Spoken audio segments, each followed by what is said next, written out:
good enough and interesting enough to sit there alongside commercial records, which it's pretty groovy. Yeah, absolutely. Yeah, that particular track was part of a library that was run for many years. In fact, since it started by dear friends of mine who I call my German family, Walter and Renata Kunert.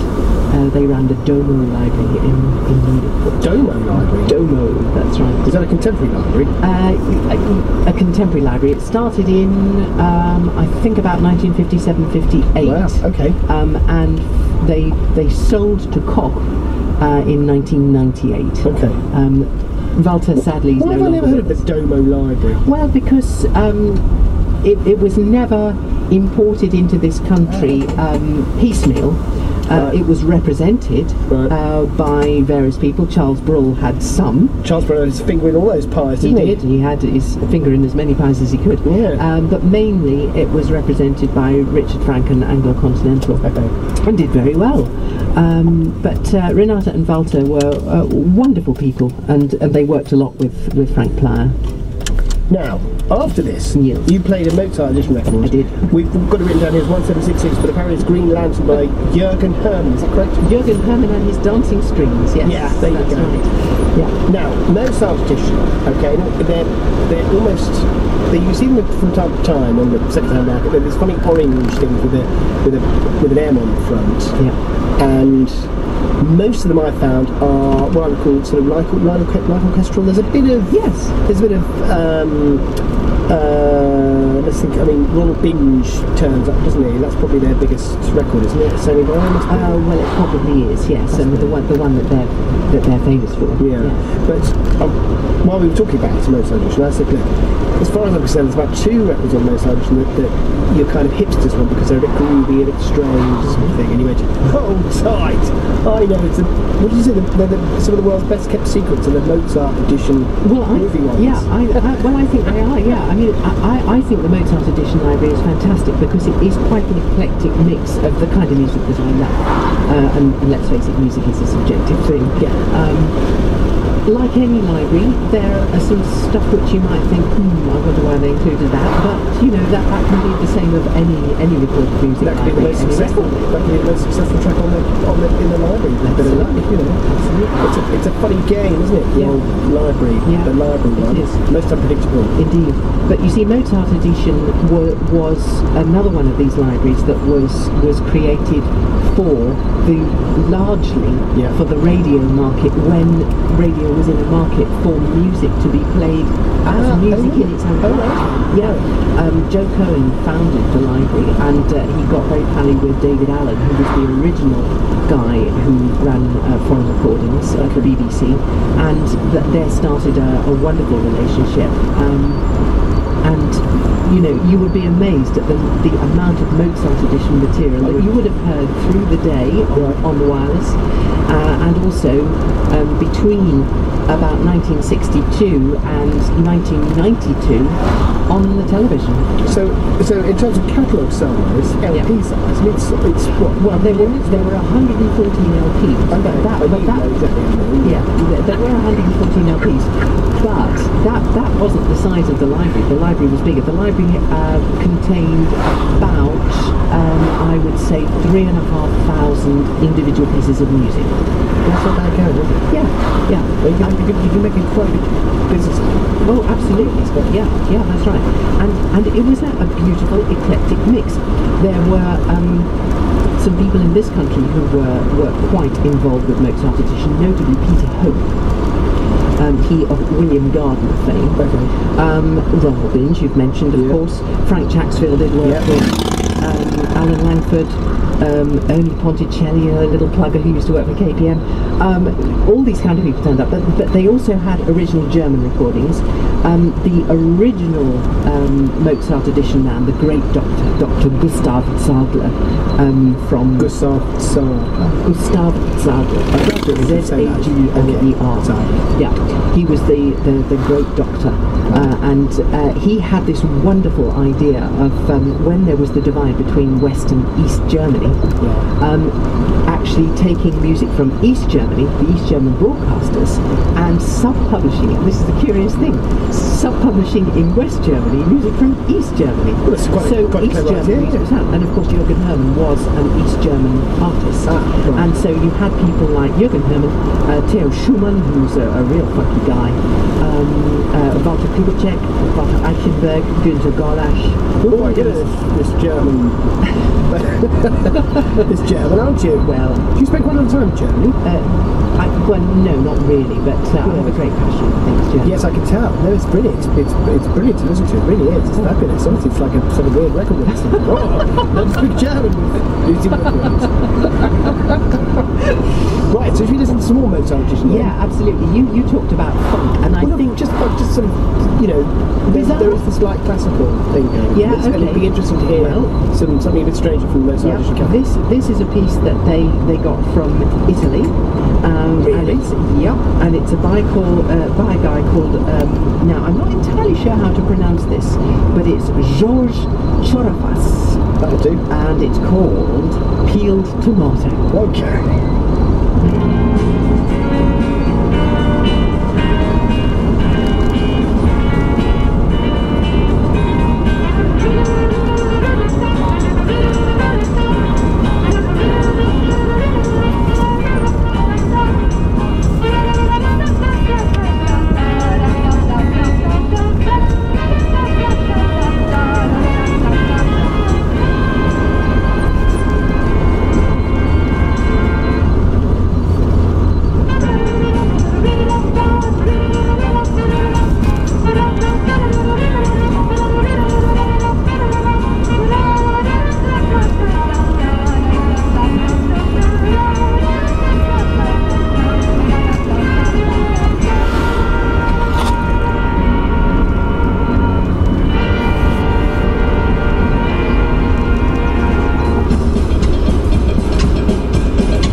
FM. That's T-Show here live from Studio 1 to Resident in High Street in London. And special guest today, Lucy Woodward, and record collector extraordinaire, but certainly in the area. Do you listen to anything else apart from this good live music? Oh yes, do you? You certainly do. I listen to anything from early Renaissance to 20th century music. I'm very fond of... Just the same as me. Yeah, I'm very fond of Olivia Messiaen. Oh really? John Okay. Lovelace. Right. One time, I'm a failed, very bad organist. Really? Oh yes, I'm seriously into organ music, choral music, Right. and serious music. Jazz as well, I'm a great jazzer. I love jazz. Bop, modal, sort of... Bop, yeah, modern jazz. Ideally, the kind of jazz that I love is small group jazz from the 50s and 60s. So, British, American, anything? British and West Coast. Yeah. Oh, okay. Yeah. West Coast. Yeah. All right, interesting. Yeah. Groovy. Yeah. Wow. So, a mixture. Yeah. Quite It's fun to have your house. Isn't it? That's one word. Are you playing this all the time? I mean, do you with this big record collection, it's obviously a working collection, but do you sit and relax and listen to music? Or? I do. I have music on all the time. Yeah, I bet you do. Yeah, that's brilliant. So we just listened to Peeled Tomatoes. You better explain that one, Lucy. Well, how to explain it really? It's just a funky Mozart track. That is a Mozart edition track. That's okay. right. Yeah. Followed by Popcorn. That's right. Yes. Groovy version of Popcorn. Isn't it? Yeah. And I kept the Italian connection there because that's by a guy called Augusto Martelli. Yeah. Comes from a Philips LP called Grand Prix, which we only discovered last year. Oh, I think I know this one. Do you know it? Yeah. And at this point, if I may, I'm going to shamelessly plug the Test Card Circle and a couple of members there. Yeah, go for it. The Test Card Circle, www.testcardcircle.org.uk. Test Card Circle, all one word, all lowercase. Very easy to find. Google it, you'll find it. Yeah. Great bunch of people, and there are a few of us who dedicate ourselves to trying to find this long lost material because it came from all sorts of sources from all around the world that we know. And Popcorn was discovered by a dear friend of mine in Brighton, Gary Smither, who turned up this album and found a copy of it, and we got it remastered, and that's the Fruits of Our Labours you heard there. So probably on the Philips label? On the Philips, yeah, Italian Philips pressing. It was reissued on Fontana as well. Same title? Yeah. And would you believe? Oh, it's a fabulous version. I would have thought it was Martelli, wasn't it? Yeah, only with Italian dudes. Yeah. He had a pseudonym of Bob Mitchell, did you know that? That's Bob Mitchell, is it? Yeah. I've got a Bob... I told you about your pseudonyms, you're too good. I've got a Bob Mitchell track I want to play you that interesting. So Augusto Martelli is Bob Mitchell? Yeah. Because I'm pretty sure Martelli did quite a lot of mid-70s film records as well. Yes, he did. Yes, so absolutely right. So that's... okay. Yeah. Interesting guys, Martelli. Yeah, well, they all are, aren't they? Very talented and interesting in that way. Okay. Then after that, this is very interesting. Le Perroquet Brésilien. That's right. Yes. Is that Brazilian parrot? Yes, I think it is. Perroquet is mud parrot. Well, could be, I suppose. But this is interesting because it's a King Zarin record. King Zarin records are very, very rare and very sought after indeed. Indeed, yes. Now this comes from a very rare EP which was found by another dear friend of mine, Nick Youngman. We found this awful Italian EP. The pressings are absolutely dreadful, but we managed to get a really good result from it. Right. This is stuff which is credited to the J Field Orchestra. It's King Zarin, but of course it's Franco Zauli and Franco Zauli, and Mario Robbiani. So Franco Zauli, is that King Zarin? Yes, King Zarin is like a publisher house name for the stuff they produced. Okay. All right, interesting. And it was a publisher called Edition Bang Bang. Oh yeah, well Bang Bang had a few labels anyway, didn't they? That's right. It's just that's what I mean. It's so confusing with these the record Italians. label was the Magic record label, Yeah, I think. but it's so confusing with all these Italians. It's none of it makes any sense. Well, yeah, it does seem to be. It appears to be a bit disorganised. A bit. In my humble opinion. A bit disorganised. Have you come across Squirrel Records? Oh yes. Squirrel, right. But the curious thing, talking about this EP, from which the Public Brazilian came from, the track that closes the other side abruptly stops, and you can hear the mastering that they've done on the stamper. The tape just comes off the machine at the end because they just go, and that's it. That's it. Actually repair the end of that track by trying to sort it out. So you see that this is what good, but just in terms of the culture, in terms of the mask and all the recordings themselves are genuinely very good. You can hear that the record is. I like Oh yes, well, the studio technique is obviously very good. You can hear that. I fear that they so often let down by poor quality pressings, off-centered. It's in the and poor quality vinyl. You know, goodness only knows what they're using, and then they're using ground up stuff from old stuff. You know, but companies did it all around the world. But I seem to find left, right, and centre. You know. You cited the example of the black LP, the King's Era. Just a black CD with King's Era on the front. Yeah, that's right. I have never found a decent pressing. We found more than one, which is pretty impressive. Now look, we've had some texts. We have a competition to go. We've actually got slightly carried away, but today's competition to win 37 Space Lives Complete Sessions and the KPM conference come out again from Struts. KPM Live Library 2 CDs, one with sort of slight edits in occasions of your classic key numbers from KPM Catalog, plus KPM All Stars live disc from I don't know which gig, but one of them, and they're all good. And we wanted you to mix sort of studio equipment and formats and that kind of thing. Quite tricky, this one, with film superstars. So we have Dat Boot. Yeah, I bet actually there's a message for you there. No, there is, yeah. Oh, hang on. Here we go. Hold on a second. For your eyes, Sony. Hang on. For your eyes, Sony CB5600. Oh, now that's impressive. Yes. That's someone who knows what they're talking about. Yeah, that's probably someone you know called Nicholas. I don't know. Oh no. Okay. Well, look, for your eyes, Sony CB5600. There you go. That's what we're after, guys. That's what we're after, gang. Okay. It's difficult to say. For your eyes, Sony CB5600. Is that how you say it? Sony CB5600. Yes. That's how you say it. Yeah. The colour version of the CB2100. Yeah, I knew that. Yeah. What on earth are you talking about? What is that? It's a videotape format that Sony came up with, half-inch open reel, and it was the successor to the CB2000 format, which was the 405 line format, which was the first video recorder available to the general public in this country as early as 1964. Really? Available to the general public? Yeah. 405 line, skip field as well, so it looked like film when we recorded it. Available to the general public? Yes. Why didn't you know? Because they were rich man's toys. It's always the way, isn't it? Yeah, that's it. New format. Yeah. Rich man's toys. Yeah, wow. They were. Impressive. All these things were. What about that Philips one he's turned over like a cassette? Oh, well, that was much later. V800 or something? V2000. V2000, he was a V. That was a fabulous invention, but pipped at the post because it came too late.